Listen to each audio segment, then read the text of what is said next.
Mob সন্ত্রাসের বিরুদ্ধে সরকারের কঠোর নির্দেশনার পরও মাদক ব্যবসার অজুহাতে মিরপুরের কালশী এলাকায় কয়েকটি বাড়িতে লুটতরাজ চালিয়েছে দলীয় নামধারী নেতাকর্মীরা। 999-এ ফোন দিলেও পুলিশের উপস্থিতিতেই এই তাণ্ডব চালায় তারা। ক্ষতিগ্রস্তদের দাবি 20 ভরির উপরে স্বর্ণ ও নগদ প্রায় 10 লাখ টাকা লুটে নিয়ে উল্টো তাদের নামেই দেয়া হয়েছে মামলা। সুমন তানবীরের প্রতিবেদনে ক্যামেরায় ছিলেন মোহাম্মদ টিটু। 25 ফেব্রুয়ারি রাত 9:23 মিরপুরের কালশী টাক স্ট্যান্ড এলাকার চিত্র। একদল উশৃঙ্খল যুবক এলোপাথারি লাথি মারছে বাড়ি ঘরে, ঢুকে যাচ্ছে ঘরের ভেতরে। কিছুক্ষণ পর মহল্লাটির বিভিন্ন বাসাবাড়ির সামনের সিসি ক্যামেরায় আঘাত করতে থাকে তারা। ভেঙে ফেলা হয় সব। কারা এরা? উদ্দেশ্যই বা কি? ফ্যালকন অ্যালুমিনিয়াম মাল্টিলেয়ার অ্যানোডাইজড হওয়ায় সম্পূর্ণ স্ক্র্যাচ প্রুফ। Falcon aluminium. এই নারীর নাম শাহিনুর। হাতে থাকা গহনা কেনার এই রসিদগুলোই এখন তার শেষ সম্বল। সে রাতের তাণ্ডবে সব গহনা লুট করে নিয়ে গেছে সন্ত্রাসীরা। আমার একটা দুইটা টাকার জিনিস না, 20 ভরি স্বর্ণ, 4 লক্ষ টাকা। আল্লাহ, আমার ঘরের তালা তুলা সব ভাঙা নিছে। এই ইব্রাহিম খলিল আর এই রিয়াজের নেতৃত্বে এই পোলাপাই নাইছে। আমার ঘর লুটপাট করছে, হেরা উল্টা আমার নামে মামলা করছে। এই যে মারামারির মামলা। আশেপাশের বাড়িতেও চালানো হয় লুটতরাজ। পুলিশকে ফোন দিয়েও হয়নি শেষ রক্ষা। আইন শৃঙ্খলা বাহিনীর সামনেই প্রায় 2 ঘন্টা তাণ্ডব চালায় সন্ত্রাসীরা।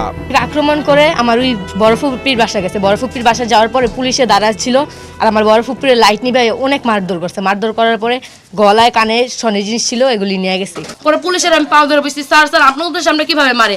পুলিশ আবার ইশারা দিয়ে করলো সিসি ক্যামেরাটা ভাঙা। আমার বোনের ঘরে সিসি ক্যামেরা আছে, সিঁড়িতে সিসি ক্যামেরাটা ভাঙা ফেলাইছে। আর আমার বোনের ইচ্ছা মতন মায়ের সে শাইনুরের সুতা দিয়ে আমার ঘর তন্ন কইরা আমার ঘরে এই যে বাড়ির মানুষ যে ভাড়া দিছে, আমি তো বাড়ির দায়িত্ব আছি, আমার ভাড়া দিছে আমি রাখছি, ওই সব ভাড়ার টাকা মাকাও নিয়ে গেছে গা। পোলারে ধরে নিয়ে 2 নাম্বার লাইনে মারলো এবং ওই আন্টিরে মারলো, এইগুলি আমরা দেখছি সবাই। কথা কইয়া স্বর্ণ লইয়া গেছে। কত মানুষ হবে, আমরা ওদের পক্ষে না থাকলে তোমাদের পক্ষে থাকলে ওরাও আমাদের উপরে হামলা করবে, এই কথা কইয়া এরা 1 ঘন্টার মতন আধা ঘন্টার মতন পরে বাসায় থানায় লইয়া গেছে। আমাদের কনস্টেবল বলতাছে। এরপর আমার খালামনির ওই ঘরে মারতাছে, লাইট লিবা একজনের চেন লইছে, আর আমি আমার হাতে মোবাইল ছিল দেখা, হ্যাঁ মোবাইল লয়ে যাইতাছে, আমি দোষী দেখে আমার একটা থাপড় দিয়া মোবাইল লয়ে গেছে গা।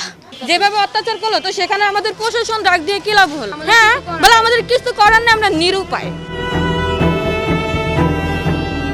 এদের পরিচয় কি? আইনশৃঙ্খলা বাহিনীর সদস্যরাও যাদের সামনে এতটা অসহায় বোধ করেছে। সিসি ক্যামেরার ফুটেজ বিশ্লেষণ করে কয়েকজনের পরিচয় শনাক্ত করেছে টিম 71। মাটি কালার গেঞ্জি পরিহিত যুবকের নাম মোতালেব, সাদা রঙের শার্ট পরা যুবকের নাম রিয়াজ, কালো রঙের গেঞ্জি পরা তার নাম রনি। এলাকায় সে বোমা রনি হিসেবেই বেশি পরিচিত। আর টিয়া রঙের গেঞ্জি পরা এই যুবকের নাম ইব্রাহিম খলিল। মূলত তার নেতৃত্বেই চালানো হয়েছে এই তাণ্ডব। এরা সবাই স্থানীয় যুবদলের রাজনীতির সঙ্গে যুক্ত। তাহলে কি দলীয় প্রভাবেই এতটা অসহায় বোধ করেছে পুলিশ? জানতে গন্তব্য পল্লবী থানা। কথা হয় ওসির সঙ্গে।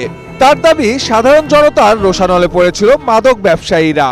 সংখ্যা অনেক বেশি হয়, পরিস্থিতি সামাল দিতে কিছুটা বেগ পেতে হয়েছে। যেখানে 1000 লোকের মধ্য থেকে তাদেরকে 2 জন মেয়েকে আমরা রেস্কিউ করে নিয়ে আসতে সক্ষম হয়েছি। ভিন্নভাবে ঘটনা এটা প্রভাবিত হতে পারত যদি আমি সাথে সাথে এটা ঘটনা নিয়ন্ত্রণের চেষ্টা না করতাম। আসলে এখানে দলীয় না, এখানে তো হাজার হাজার লোক আর কি। স্থানীয় মাদকের বিরুদ্ধে মোটামুটি এখন সবাই সোচ্চার হচ্ছে। ক্ষতিগ্রস্তদের নামেই কেন উল্টো মামলা দেওয়া হলো সে বিষয়ে সুস্পষ্ট জবাব না দিলেও আশ্বাস দেন ভুক্তভোগীরা থানায় আসলে তাদের মামলাও নথিভুক্ত করা হবে। লুটতরাজের বিষয়টি তিনি অবগত নন বলেও দাবি করেন। সুমন তানভীর, 71, ঢাকা।